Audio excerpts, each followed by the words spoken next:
Hey there. Today I really want to talk to you about summertime. That's why I'm outside right now. You may be able to hear the birds in the background. You may be able to hear a plane in the background. You certainly can see all the gorgeous uh, greenery around me.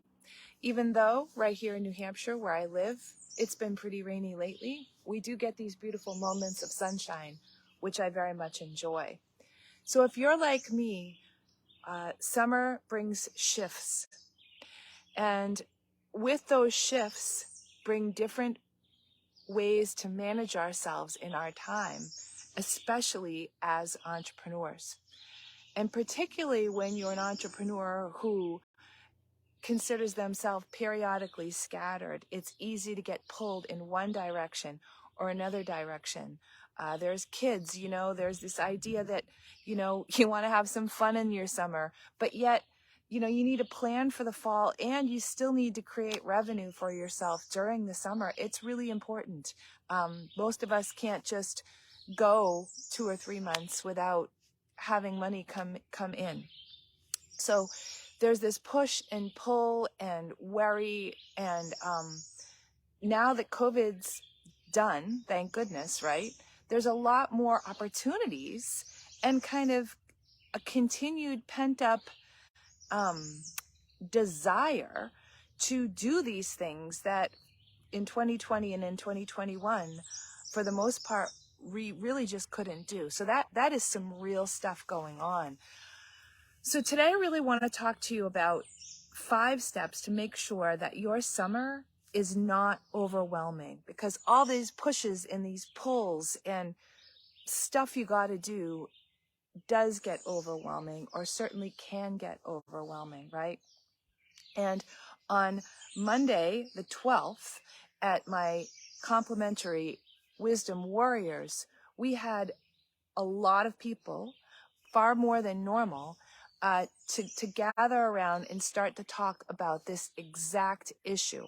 And what we uncovered was that deep down below the push and the pull and the stuff that's happening is actually 3, there were more than 3, but the top 3 things that were below the surface, not allowing us to stay focused on what we want, is the belief that we won't succeed, number 1, in anything, like in work and like in play and, like that. So there's a belief that we won't succeed. These things are deep. So I'm going deep. So be prepared here.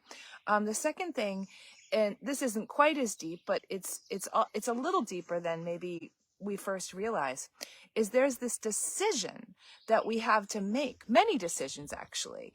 And at the core of some of the decisions is, well, besides the belief that if we make the wrong decision, we won't succeed, it's that, well, what do we say no to? Like I've been with this client for a little while now, and one of the very beginning conversations I had with him was, you've got a lot going on here. How about we just, really take a hard look at what's going on and just stay with 20% of the most important stuff, and take that other 80% and just push it to the side for now. This person had a really hard time doing that, and as a result is still actually struggling with managing their time. And, I think slowly we're getting there, but we really do have, the minute we can make the decision about saying, no, not right now, it frees everything up. So that's the second deep down belief. The third deep down thing that's like really holding us back is that we don't want to proclaim. This was huge. I can't remember who said this, but this was huge. We don't want to proclaim what is holding us back. That's big.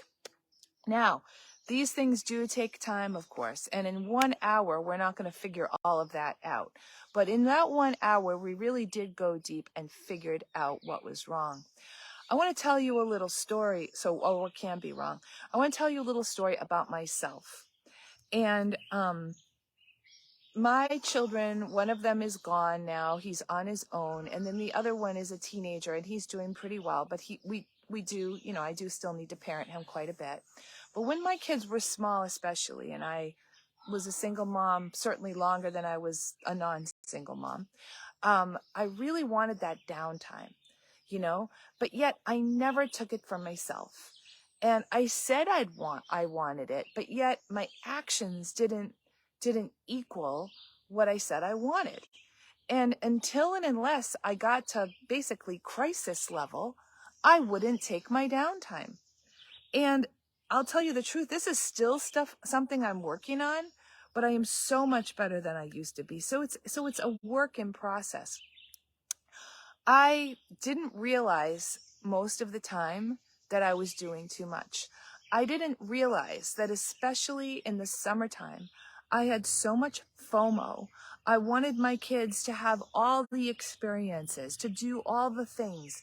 And you know what the belief was? Remember, we talked about that belief stuff, the admitting, the proclaiming what's holding me back. It took me years to figure this one out. I really believed that I would not be a good mother if I worked too much and if I didn't allow them every single experience that I thought other people would be giving their children.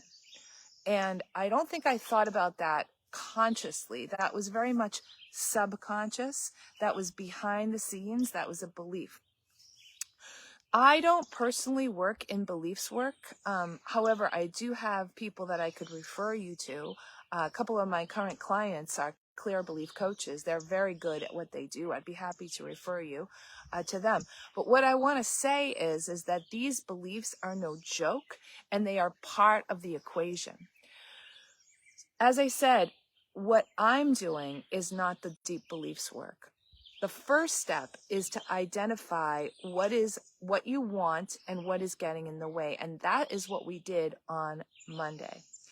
Because we didn't get to the whole calendaring, prioritization, creating those milestones, doing the time management part in that little bitty short hour that we had, I am doing a pop-up workshop that I think you cannot afford to miss.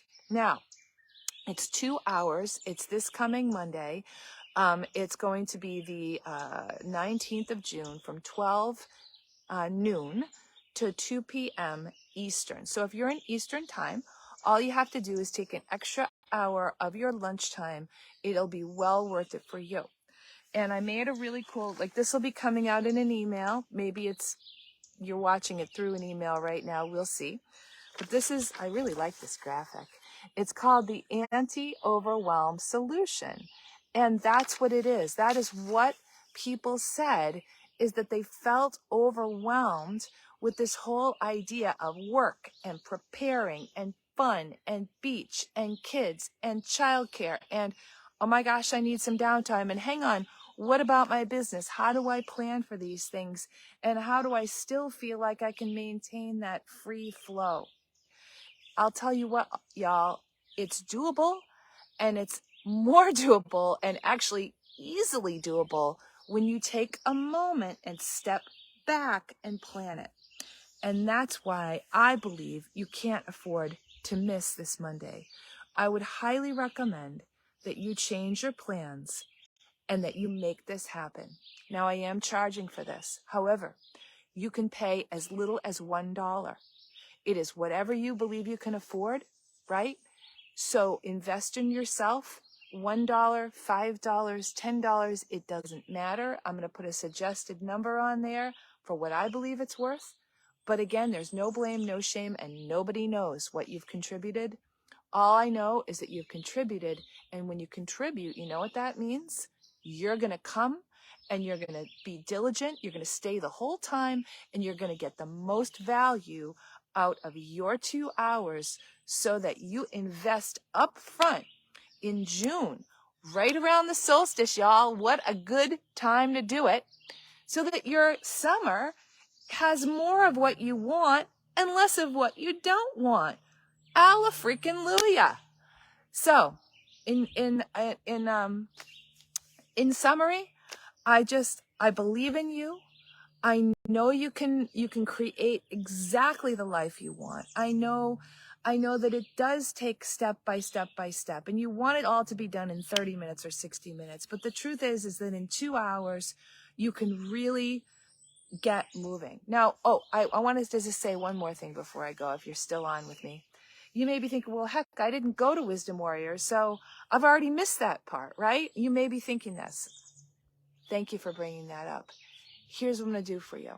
I'm going to take the teaching part of it, and I'm going to go ahead and include it in your package so that when you sign up for this thing, you're going to get that little recording of the teaching part, which is 15 minutes. So you're right up to speed with everybody else so that you hit the ground running 12 p.m. Eastern on Monday. Rock on and sing with the birds. Allow the beauty. Have the wind in your hair, have the sun in your face, and enjoy your summer. You deserve it. You can have it all. Just one step at a time. I believe in you, and I will see you Monday. Bye-bye.